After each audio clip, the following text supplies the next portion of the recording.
उम्मीद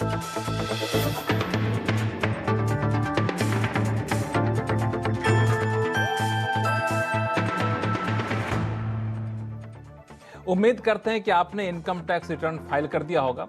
हो सकता है कि आप में से कई लोगों ने अभी भी फाइल नहीं किया होगा। जिन लोगों ने फाइल कर दिया है और जिन लोगों ने फाइल नहीं किया है, उन दोनों तरह के लोग इस शो को जरूर देखिए, क्योंकि आपके लिए बेहद काम की बातें हम करने वाले हैं। ये हम दावा इसलिए कर रहे हैं क्योंकि हमारे साथ हैं जाने माने टैक्स एक्सपर्ट शरद कोहली साहब। सर, आपका स्वागत है। और कोहली साहब ने इस पर कई सारे रिसर्च किया है जो टैक्स पेयर को बताएंगे कि किस तरह से ये फायदेमंद होने वाला है। और मैं हूं लक्ष्मण राय और आप सबका स्वागत है हमारे खास शो टैक्स गुरु में। तो अगले आधे घंटे तक हम इस शो में बताने वाले हैं कि इनकम टैक्स रिटर्न भरने के बाद भी ना रहें बेफिक्र। इनकम टैक्स विभाग की अगली चाल पर रखें नजर। अगर आपने अभी तक नहीं भरा है इनकम टैक्स रिटर्न, तो जितनी करेंगे देरी उतना पड़ेगा महंगा। और साथ ही ये भी बताएंगे कि किस तरह का आम खाना होगा सस्ता और कहां खाएं आइसक्रीम ताकि नहीं चुकाना होगा जीएसटी। इन सारे मुद्दों पर बातचीत करेंगे, लेकिन सबसे पहला मुद्दा है इनकम टैक्स रिटर्न का। कई लोग खुश हो गए होंगे कि इनकम टैक्स रिटर्न तो हमने फाइल कर दिया, अब बेफिक्र होकर रहना, अब तो कोई टेंशन रहा ही नहीं। लेकिन मुझे लगता है कि टेंशन अभी भी बाकी है। कोहली साहब। बिल्कुल, बहुत खूब लक्ष्मण। पहले आपने ओपनिंग रिमार्क में चिंता में डाला, फिक्र में डाला, और आप फिक्र को दूर करते हैं। जी हाँ, बिल्कुल, जिन लोगों ने रिटर्न फाइल कर दिया है उनको ये पता होना चाहिए कि अब आगे क्या होता है, क्योंकि क्या नया नया थोड़ा सिस्टम है कुछ लोगों के लिए, लोग समझते हैं। तो उसमें 3-4 चीजें होती हैं। या तो आपके पास एक नोटिस आता है 139(9) का, मान लीजिए आपने कुछ रिटर्न में त्रुटि कर दी, उसको डिफेक्टिव रिटर्न कहते हैं। और सबसे ज्यादा जो होता है 143(1) का एक इंटीमेशन आता है। ये कब आता है, ये सबके ध्यान से सुनने वाली बात है। अगर आपकी डिमांड निकल आई, अगर आपका रिफंड है, या आपका कोई पुराना रिफंड किसी पिछली डिमांड के या लेटेस्ट रिफंड पिछली डिमांड के अगेंस्ट एडजस्ट कर दिया गया है, तो आपको 143(1) की एक चिट्ठी मिलती है, एक नोटिस मिलता है जो आपको पॉइंट आउट करता है कि कुछ गड़बड़ी थी, आप इसको ठीक करिए।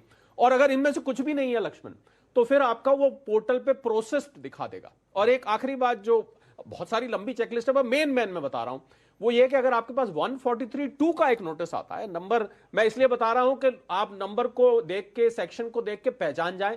इसका मतलब है कि आपकी रिटर्न को स्क्रूटनी के लिए पिक कर लिया गया है। आपसे डिपार्टमेंट कुछ और गहरी जानकारी लेना चाहता है। ये कैसे समझेंगे? ये 143(2) का एक नोटिस होता है। अच्छा। तो ये इसीलिए मैंने ये नंबर इसलिए बताया। सेक्शन हालांकि लोगों के इतने काम के नहीं होते, पर यहां पर सेक्शन से पहचान लेंगे तो और आसानी हो जाएगी लक्ष्मण। तो ये आपको जानना है कि इनकम टैक्स विभाग ने हमारे रिटर्न को एक्सेप्ट किया है या फिर रिटर्न में जो हमने जानकारी दी है वो वाकई उससे सहमत है कि नहीं सहमत है। तो ये हमारे रिटर्न की जानकारी को इनकम टैक्स विभाग ने मान लिया है और अब उसको आगे कर रहा, अब हमें कुछ नहीं करना। ये हमें कब पता चलेगा? क्या हम पोर्टल पर देख सकते हैं? जी हाँ, पोर्टल पे अगर कुछ नहीं है, जैसा कि मैंने कहा, तो वो प्रोसेस्ड लिखता है। पर एक चीज ध्यान रखने वाली है लक्ष्मण, ये सब तभी होगा जब आप रिटर्न को वेरीफाई कर देंगे। अच्छा, वेरीफाई करना जरूरी, ये बड़ी काम की बात है। आपको बता दूं कि आपने इनकम टैक्स रिटर्न फाइल कर दिया है तो काम वहीं खत्म नहीं हो जाता। आपके ऊपर एक और जिम्मेदारी है, वो है कि आपको इनकम टैक्स रिटर्न को वेरीफाई करना होगा। एक जमाना था जब हम लोग उसको फॉर्म को लेकर कोहली साहब कुरियर करते थे बेंगलोर में, क्या अभी करना हो कि नहीं दूसरे तरीके हैं? जी हाँ, अब तरीके बहुत सारे हैं, कोरियर अब कम जाते हैं। और ध्यान रखने वाली बात यह है कि जिन्होंने 31 जुलाई तक फाइल कर दिया है, उन लोगों के लिए 120 दिन का समय है इसको वेरीफाई करने का। 4-5 तरीके मैं बता देता हूं अभी। पर जिन लोगों ने 31 जुलाई तक फाइल नहीं किया है, अब ये पीरियड 30 दिन कर दिया गया है। तो ये ध्यान है। और अगर आप 30 दिन लेट करते हैं, मान ली 30 दिन के बाद भी कोई करता है या 120 दिन के बाद कोई करता है, तो वेरीफाई तो हो जाती है, पर उस पर रिटर्न आपकी बिलेटेड रिटर्न मानी जाती है।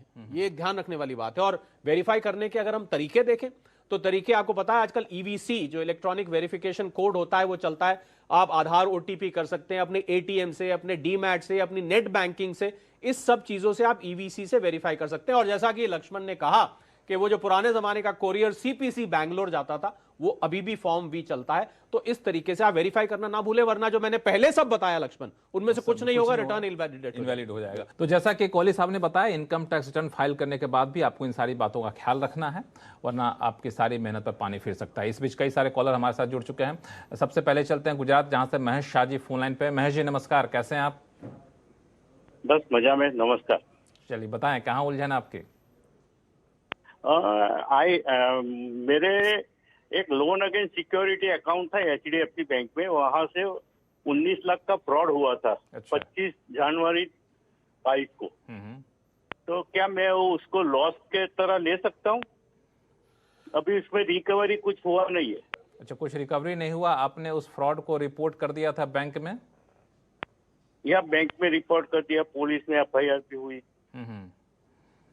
क्या उपाय है? महेश जी, हमें बहुत खेद है, पहली बात तो आपका इतना नुकसान हुआ है, फ्रॉड हुआ है, और हम उम्मीद करते हैं कि पैसा आपका वापस मिल जाएगा या डीमैट में से जो भी गया है वापस मिल जाएगा। पर अफसोस की बात यह है कि इसको आप कहीं लॉस की तरह क्लेम नहीं कर सकते हैं। ऐसे लॉसेस, लक्ष्मण, क्या होता है कि जब कोई बिजनेस कर रहा होता है तो उसमें बिजनेस में अगर मान लीजिए कोई ऐसा लॉस हो जाता है during the course of business, तब वो उसको प्रॉफिट एंड लॉस में क्लेम कर सकते हैं। पर महेश जी का जो टैक्स का प्रोफाइल मुझे लग रहा है सुनकर, उसमें महेश जी आप इसको क्लेम तो नहीं कर पाएंगे। हम सिर्फ प्रार्थना यह कर सकते हैं कि आपका जल्दी वापस मिल जाए। हालांकि ऐसे कई सारे कॉल्स आते रहते हैं हम लोगों के शो में, जिसमें लोगों के इस तरह के नुकसान हो जाते हैं। फ्रॉड, चूंकि ऑनलाइन फ्रॉड काफ़ी ज़्यादा बढ़ गया है, तो इसका कोई प्रोविजन होना चाहिए। आपका क्या मानना है कि नहीं, टेक्निकली संभव नहीं है? नहीं होना चाहिए। अगर आपको पुलिस से क्लियरेंस मिल गई है, कंफर्म हो चुका है सरकार को कि अब ये वाकई में फ्रॉड हुआ है, तो इसका डिडक्शन मिलना चाहिए। नाइंसाफी, क्योंकि इस पर टैक्स भी देना पड़ जाता है और पैसा भी हाथ में नहीं रहता। लक्ष्मण, बिल्कुल ठीक बात है। चलिए, तो अगले कॉलर हमारे साथ हैं हैदराबाद से साकेत पोरवाल साहब। साकेत जी नमस्कार, क्या सवाल आपके पास? नमस्कार सर। मेरा ये सवाल है, मैं एक सैलरीड इंडिविजुअल एम्प्लॉय हूँ, सॉफ्टवेयर इंजीनियर हूँ, और मुझे मेरी कंपनी मेरे सैलरी स्लिप में लगभग सालाना स्पेशल अलाउंस 5 लाख रुपए देती है। ठीक है। अब सपोज मैं इसमें कुछ खर्चा करता हूँ कंपनी का ही काम करने के लिए, तो क्या मुझे डिडक्शन मिलेगा सेक्शन 1014 में? सपोज मैंने एक एप्पल मैकबुक लिया, तो क्या मुझे इसमें डिडक्शन मिलेगा इन सेक्शन 1014? या काफी अच्छा सवाल है, काफी अच्छा सवाल है कोहली साहब। साकेत जी, बहुत बढ़िया सवाल है, क्योंकि जब सैलरी के ब्रेकअप बनाई जाती है ना लक्ष्मण, तो खूब लोग परेशान होते हैं, कंपनी से जद्दोजहद करते हैं। ये लिखिए, तो साकेत जी, जो सेक्शन 1014 है वो इस काम के लिए नहीं है। सेक्शन 1014 कुछ एक विशेष परिस्थितियों, मान लीजिए आपको कहीं किसी पहाड़ पर कोई अंडरग्राउंड असाइनमेंट पर है, वहां कहीं होते हैं, उसमें जो अलाउंसेस मिलते हैं, स्पेशल अलाउंसेस, ये उन स्पेशल अलाउंसेस के लिए है। ये जो आपका मैकबुक लेना या कोई मोबाइल फोन खरीदना, ये इसमें नहीं आता। हां, अगर कंपनी रीइंबर्समेंट के तौर पर आपको दे रही है, फुल्ली ऑफिशियल पर्पस के लिए, इस्तेमाल के लिए, फिर तो आप इसको ले सकते हैं। पर ये स्पेशल अलाउंस जो आपको सालाना मिल रहा है, इसमें से अगर आप लेंगे तो ये डिडक्शन आपको नहीं मिल पाएगी। ये पूरा का पूरा टैक्सेबल होगा, पूरा टैक्सेबल होगा, उस पर आप डिडक्शन नहीं ले सकते हैं।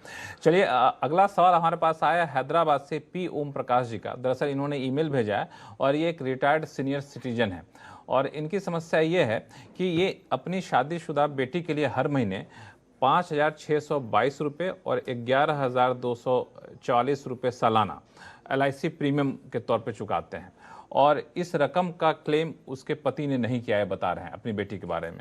तो ये जानना चाहते हैं, क्या इस अमाउंट को जो ये प्रीमियम के तौर पे चुकाते हैं, इनकम टैक्स रिटर्न में क्लेम कर सकते हैं क्या? वाह, इससे लक्ष्मण, इनकी बात से मुझे एक बात याद आई कि 85 साल के बुजुर्ग बैठे थे, उनके 62 साल का बेटा बैठा था, तो उन्होंने, उसका जन्मदिन था, उसको कोई गिफ्ट दिया। उन्होंने कहा, पापा मैं भी सीनियर सिटीजन, आप सीनियर सिटीजन, अब जन्मदिन क्यों दे रहे हैं? तो बुजुर्गवार ने बहुत अच्छी बात कही, उन्होंने कहा, बच्चा तो मेरे लिए हमेशा बच्चा रहता है। यही कॉन्सेप्ट सेक्शन 80C में लगता है। मैंने इसलिए आपको इस कॉन्सेप्ट को इनकम टैक्स विभाग ने अडॉप्ट कर लिया। जी बिल्कुल, अगर आपकी बेटी शादीशुदा भी है तब भी आप उसके लिए अगर इंश्योरेंस प्रीमियम पे करें, क्योंकि वहां पर वर्ड चाइल्ड यूज किया गया है, चाइल्ड की उम्र नहीं बताई गई है, तो अगर आप पे करते हैं बाकायदा आप इसको अपने 80C में क्लेम कर सकते हैं। कोई चिंता नहीं है, आपका बेटी या बेटा शादीशुदा है भी तो बिल्कुल आप खुश हो जाइए ओम प्रकाश जी। आपने जो भी 11,240 रुपये सालाना LIC प्रीमियम पे किया है, उसको आप अपने इनकम टैक्स में क्लेम कर सकते हैं। अब तक आपने रिटर्न अगर नहीं फाइल किया है तो जल्दी से रिटर्न फाइल भी कर लीजिए और इसको क्लेम कर लीजिए। चलिए, फिलहाल वक्त है छोटे से ब्रेक का। ब्रेक के बाद बताएंगे जिन लोगों ने अभी तक रिटर्न फाइल नहीं किया उनके पास क्या है रास्ते।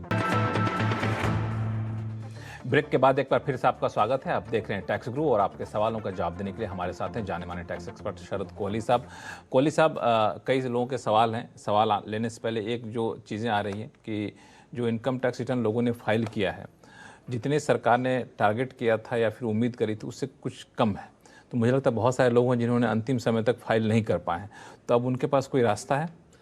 जी हाँ लक्ष्मण, बहुत सारे लोग डेट एक्सटेंड होने का इंतजार कर रहे थे और आखिरी वक्त तक इंतजार करते रहे, और कुछ लोग वैसे ही हैबिचुअली लेट लतीफ होते हैं या कहीं व्यस्त होंगे।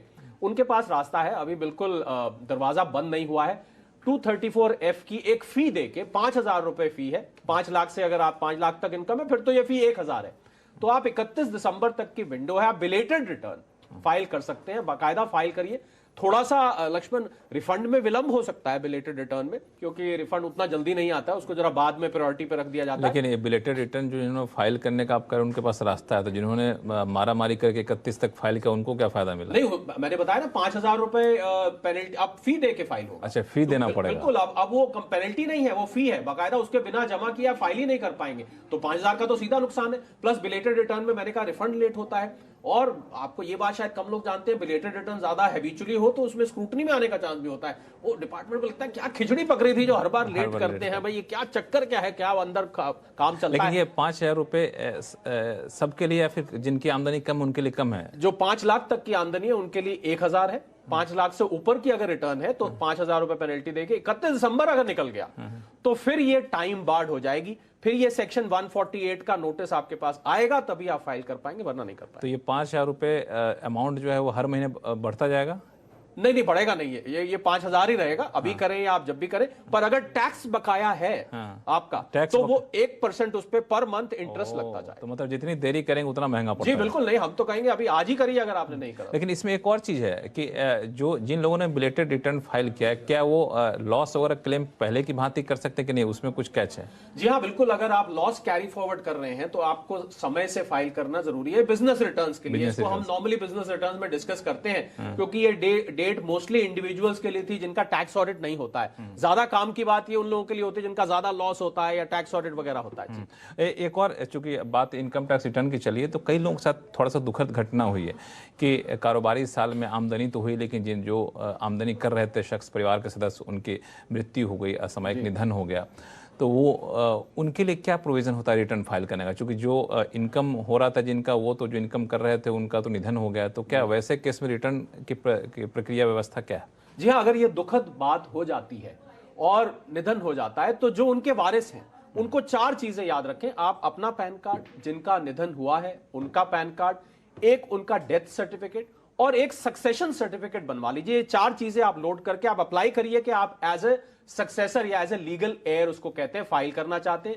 जैसे ही वो अप्रूव होगा उसके बाद आप उसको फाइल कर पाएंगे। पर उसके बाद का जो हिस्सा होगा, मतलब निधन से बाद की जो डेट होगी, वो आपको जो भी वारिस के हिस्से में वो इनकम जा रही है उनको अपने रिटर्न में दिखानी होगी। चलिए, इस बीच कई सारे कॉलर हमारे पास आ चुके हैं। सबसे पहले चलते हैं अहमदाबाद, जहां से सुमेश जी फोन लाइन पर हैं। कि मैं एक सैलरीड पर्सन हूँ, ठीक है। अच्छा। और आफ्टर ऑल सब डिडक्शन के बाद मेरा सैलरी जो है नॉन टैक्सेबल हो जाती है, जो 4.8 लाख है।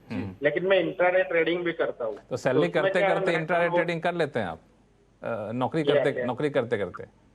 हाँ, कर लेते। अरे वाह, तब तो। हालांकि अहमदाबाद के लोगों की खासियत ये होती है, वो लोग बहुत ही इक्विटी मार्केट को लेकर बहुत ही दिलचस्पी रखते हैं। बताएं। हाँ, तो अभी क्या है कि मैं ट्रेडिंग करते हुए मैं 14 लाख टर्न ओवर हो गया है और 1 लाख का मुझे लॉस हुआ है। अच्छा। तो इसके लिए मुझे ITR है तो मैं फाइल कर सकता हूँ, लेकिन मुझे जानना है कि मुझे इसके लिए टैक्स ऑडिट मिलने का भी है या नहीं है। अगर है तो मुझे टैक्स ऑडिट कब तक करवाना है? मैं नेक्स्ट ईयर के लिए क्वेश्चन है, असेसमेंट ईयर 23-24 के लिए। जी हाँ सुमेश जी, देखिए अगर वैसे तो टैक्स ऑडिट की लिमिट डिजिटल ट्रांजैक्शंस हैं तो आप 10 करोड़ हो गई है, पर आपकी 10 करोड़ टर्नओवर नहीं है और पर लॉस होता है और इनकम टैक्सेबल लिमिट से ऊपर होती है, मतलब 2.5 लाख से ऊपर है और आपको लॉस हुआ है, तो फिर सुमेश जी आपको टैक्स ऑडिट कराना पड़ेगा। पर लक्ष्मण, इनको हम सलाह देंगे, सैलरीड हैं, ध्यान से करें, घाटा वाटा हो जाता है तो सैलरी वैसे ही बड़ी लिमिटेड होती है, तो कल को दिक्कत ना खड़ी हो जाए। हम तो आपके शुभ चिंतक बन के बात कर रहे हैं। हाँ, बिल्कुल। हालांकि लॉस 1 लाख रुपए का हुआ, तो उम्मीद करता हूं कि प्रॉफिट भी ठीक ठाक हुआ होगा, क्योंकि 14 लाख का टर्नओवर बता रहे हैं ये। हाँ, पर ओवरऑल लॉस है, कुल मिला के लॉस है। हाँ। इसीलिए मैंने थोड़ा ख्याल रखने को बोला, पर टैक्स ऑडिट आपको कराना पड़ेगा। आप CNBC आवाज देखा करिए, हम लोग के यहाँ कई सारे मार्केट एक्सपर्ट आते हैं। उम्मीद करता हूँ कि आप ध्यान से देखेंगे तो शायद लॉस ना भी हो। बिल्कुल बिल्कुल। चलिए, अगले कॉलर हमारे साथ हैं CN दुबे साहब हैं, जो कि फोन लाइन पर जुड़ चुके हैं, कानपुर से हैं। दुबे जी नमस्कार, क्या सवाल है आपके पास? नमस्कार सर। जी नमस्कार सर। सर हमारा सवाल ये है सर, हमने एक घर बना हुआ घर खरीदा है सर वाइफ के नाम से। अच्छा। और वाइफ जो है वो मतलब कहीं जॉब नहीं करती, कोई इनकम नहीं है। उनका जो इंस्टॉलमेंट है मैं पे कर रहा हूँ सर, उसके लिए हमने लोन लिया है सर LIC हाउसिंग फाइनेंस से। तो मेरा सवाल ये है सर, क्या मैं वो जो इंटरेस्ट होता है हाउस लोन का, वो हम अपने इनकम टैक्स रिटर्न में दिखा सकते हैं, उसकी छूट ले सकते हैं क्या सर? जी दुबे जी, देखिए जब पति मकान लेके लक्ष्मण पत्नी के नाम ले लेता है तो ये आपस में पति पत्नी के प्रेम की बात है।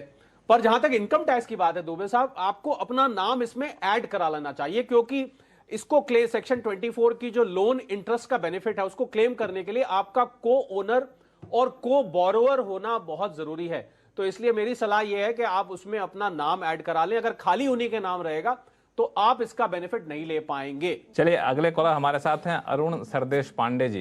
अरुण जी नमस्कार। नमस्कार जी। बताएं क्या सवाल है आपके पास? मेरा सवाल capital gains from house properties है जी।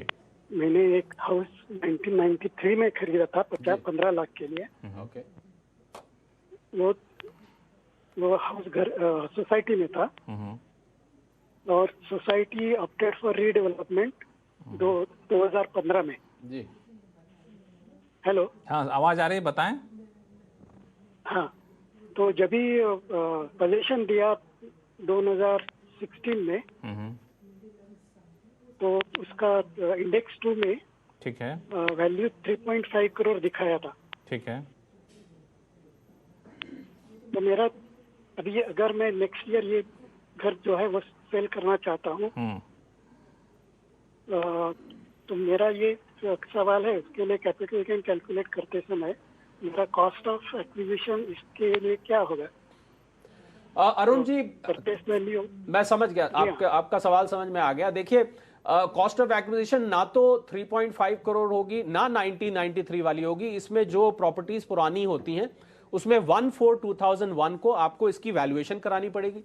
जो भी वैल्यूएशन आएगी उस पर कॉस्ट इन्फ्लेशन इंडेक्स आप लगाएंगे, वहां से लेके जिस साल में आप सेल करेंगे वो इन्फ्लेटेड कॉस्ट हो जाएगी, उस पर अरुण जी ये कैपिटल गेन कैलकुलेट करा जाएगा। और अगर आपको कोई रीडेवलपमेंट के लिए हार्डशिप अलाउंस दिया गया है तो वो एग्जेम्प्ट होगा, वो कैपिटल रिसीट होती है। ये भी ख्याल रखिए, मुझे मालूम नहीं कि इनको मिला है कि नहीं मिला, अगर मिला है तो एग्जेम्प्ट है। और कैपिटल गेन कैलकुलेट करने का तरीका मैंने आपको अरुण जी बता दिया।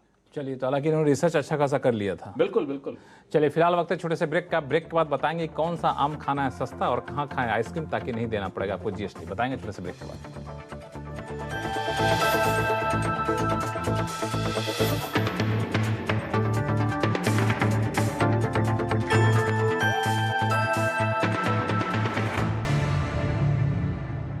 ब्रेक के बाद एक बार फिर से आपका स्वागत है। आप देख रहे हैं टैक्स गुरु और आपके सवालों का जवाब देने के लिए हमारे साथ बने हुए हैं जाने माने टैक्स एक्सपर्ट शरद कोहली साहब। लोगों के सवाल ने इससे पहले एक महत्वपूर्ण बात जो आपके लिए जानना बेहद ज़रूरी है, और जानना इसलिए ज़रूरी है क्योंकि आप आम खाने के शौकीन हैं या फिर आइसक्रीम खाने के, तो आपको देखना ये होगा कि आम और आइसक्रीम के साथ कहीं जीएसटी का टेस्ट तो आपके पास नहीं आ रहा है। ये इसलिए ज़्यादा इंपॉर्टेंट हो गया कोहली साहब के पिछले दिनों इनकम टैक्स विभाग कहें वित्त मंत्रालय की तरफ से जीएसटी विभाग ने एक सफाई जारी की है, और सफाई जारी करके बहुत सारे फाइन प्रिंट्स बताए हैं और बड़ा दिलचस्प सफाई है।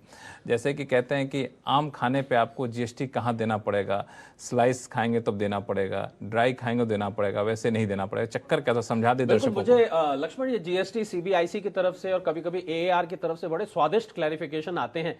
जी हाँ, आइसक्रीम पे कंफ्यूजन था कि 5% भी स्वादिष्ट आपको लगे। बिल्कुल स्वादिष्ट लगे इसलिए क्योंकि स्वाद तो एक बार आ ही जाता है, हालांकि कभी कभी खाते टाइम जीएसटी का स्वाद भी बीच में लोगों को आता है, क्योंकि उससे बचा दीजिए हमारे तरफ से। बिल्कुल नहीं, अब उससे काश में बचा सकता, पर क्योंकि 5% और 18% पे कंफ्यूजन था आइसक्रीम पे, अब क्लेरिफाई किया। खासकर आइसक्रीम पार्लर्स इस बात को लेकर बहुत चिंतित थे। सबसे पहले आम का बताइए, जो कि आम। अच्छा चलिए पहले आम का तो आम आप कच्चा, आप आम फ्रेश खाएं, आप आम कटा हुआ खाएं, और अगर आप आम ड्राइड खा रहे हैं मतलब सूखा आम खा रहे हैं तो इन तीनों पे कोई जीएसटी नहीं है। इसके अलावा आप किसी भी फॉर्म में अगर आम खाएंगे तो उस पे 5% आपको जीएसटी देना पड़ेगा। मैंगो जूस लें तो बिल्कुल उस पे लगेगा। स्लाइस पे लगेगा। उस पे स्लाइस अगर फ्रेश खा रहे हैं प्लेट में रख के नहीं लगेगा, पर किसी और फॉर्म में आप खा रहे हैं तो लगेगा। और आइसक्रीम पे यही कंफ्यूजन था लक्ष्मण, आइसक्रीम पे पार्लर वालों को खासकर अब क्लेरिफाई किया है सीबीआईसी ने कि आप आइसक्रीम पार्लर में खाएंगे तो 18% लगेगा, और पार्लर उस पे आईटीसी क्लेम कर सकता है। पहले क्योंकि 5%, आपको याद होगा रेस्टोरेंट्स पे 5% है, वो आईटीसी नहीं क्लेम कर सकते, पर पार्लर पे 18% आईटीसी क्लेम कर सकते हैं। आईटीसी, लेकिन एक जो मुद्दा ये उठता है कि आइसक्रीम का तो ठीक है, हम पार्लर में खा रहे हैं कि बाहर खा रहे हैं, आपने देख लिया, आपने पता भी लगा लिया, लेकिन आम में मुझे वह भी कंफ्यूजन है। मान लिया आपने घर में आपने ताजा आम लाया तो वो खाई तो जीएसटी नहीं, आपने कहा जूस पे लगेगा, कोई ने घर में आम का जूस मान लिया तो क्या करिएगा? देखिए घर में जूस निकाले तो थोड़ी जीएसटी वाले आएंगे देखने के लिए कि अब आप जूस निकाल रहे हैं तो इस पे लगा दें, घर पे जो मर्जी करिए। लेकिन कोई ब्रांडेड वैसा जूस लेंगे तो उस पर आप बोल जाएगा। चलिए ठीक है, अगले कॉलर हमारे साथ जुड़ चुके हैं उपेंद्र शाह साहब अहमदाबाद से। उपेंद्र शाह साहब नमस्कार।